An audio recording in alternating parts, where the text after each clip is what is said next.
Hier en daar sloeg de bliksem in en zorgde op het aanbeland zelfs voor skeeën en een licht verwoende vakantievierders. Maar nevens waarman Piet Paulusma wie het weerlocht benammen horizontaal en voor de meesten dus net gevaarlijk. Ik had het zelf ook nog zien. Het lijkt dan niet spectaculair. De hele lucht is verjachten. De weerlucht, uiteindelijk is dat een kwestie van plus en min. Maar die plus en die min die zitten in de lucht. En dan bloot die weerlucht in de lucht. En rekt de groen net. De tongen jaren bewol in de vorm van hele doffe dreunen. En dat gaat ik lang terug. En dan kun je rustig staan te zien. En dan kun je naar boven zien. Wat zucht dat er mooi uit. Het bliksembeveiligingsbedrijf van der Heide in Kolm zegt geen reden tot paniek. Via een ultramodern onwaardetectiesysteem houden zij mogelijke inslagrisico's bij tonger en weerlucht in de gaten van klanten in binnen- en buitenland.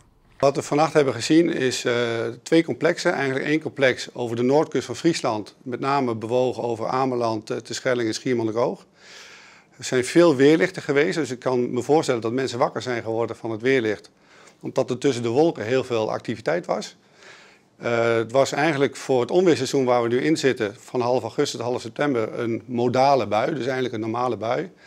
En we hebben iets minder dan 5000 inslagen hebben geregistreerd. Ook van Joen is weer meer waar en mogelijke tongerbuien onkundigen.